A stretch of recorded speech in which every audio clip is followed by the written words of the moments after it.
Well, hello everybody, Mr. O here, and today we are going to do a prompt or a lesson, because this is part one of a comic book or manga page. As some of you may or may not know, manga basically means comic. But we still refer to it as different because styles are different. So, let me explain what I got here. These are my sketch papers. And basically, in this lesson, you're going to want to create panels. So I'm going to assign my student 2 pages. They're going to do 2 actual comic book pages, and I'll explain the pages here in a second. One will be 3 to 4 panels, and the second one, I'm going to let them do basically a splash type page, which means a large image so they can understand, trying to translate from small drawing to large drawing and such.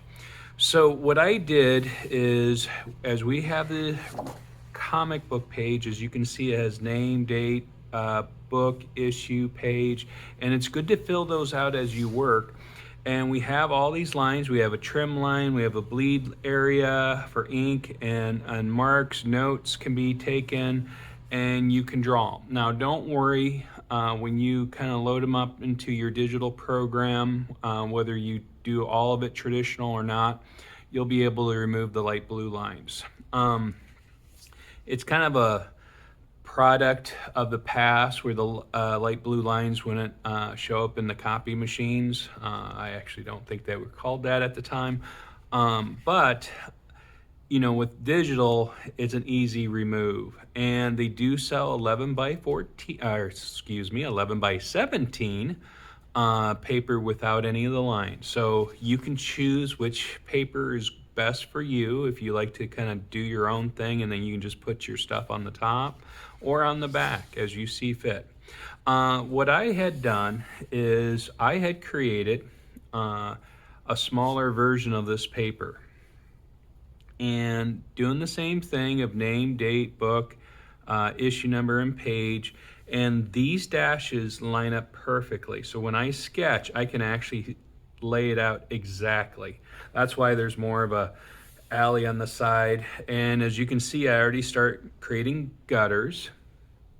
That is what we call in between the panels. Now, do gutters need to be this thick, or can they be thicker? Yes, you probably don't want that as much, and they can definitely be thinner.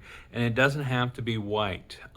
You'll see when I do final, I'm going to kind of mess with that a little bit.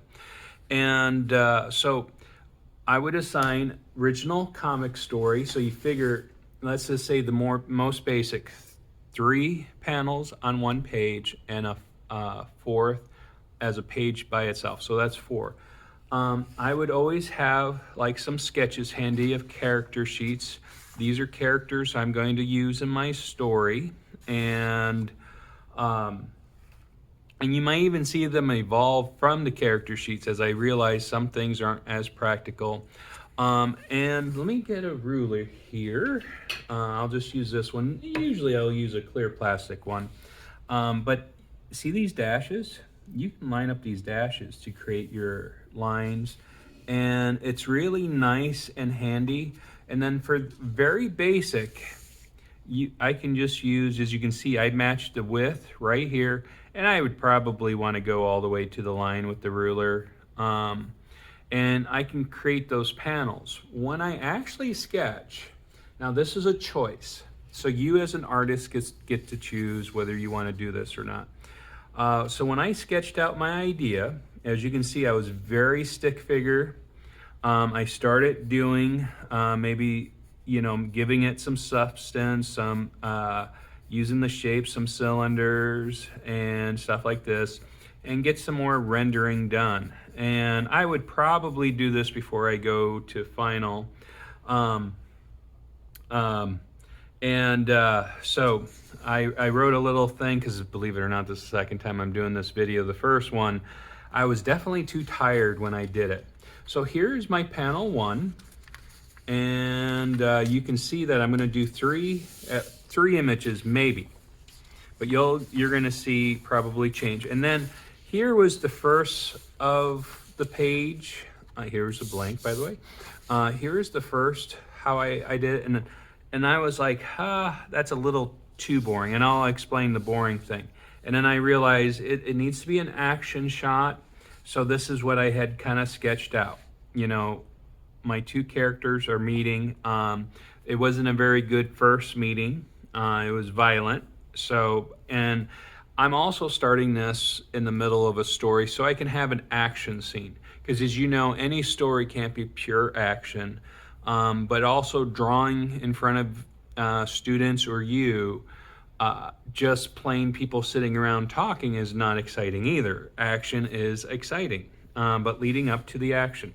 Now, I was given some great advice from a comic book artist from DC and Aftershock named Phil Hester. Phil Hester is an amazing human being, a great person. But the advice he gave me was first sketch out everything. Don't worry, be as boring as possible.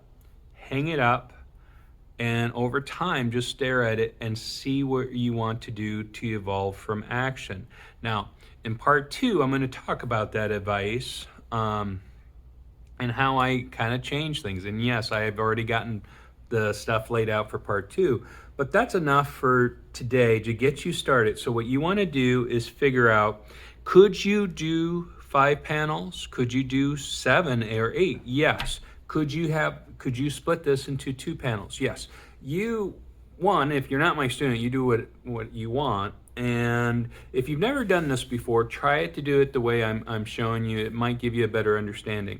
And I'll show how I actually ended up doing the panels. Now, if you are my student, you want to do original characters. Tell your story. If you want to be an illustrator, and this is for everybody, even if you're doing a single picture, you're still telling a story. You don't have to be into comic books or manga to work on drawing, because it's about storytelling and expressing yourself through your art. And these are good exercises to do whether you're a painter, abstract artist. It's good to tell a story, okay?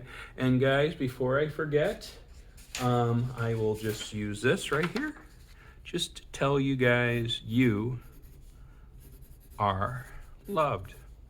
Please never forget that. It's the holidays, and sometimes this is where we feel the saddest. Have a beautiful day. Bye-bye.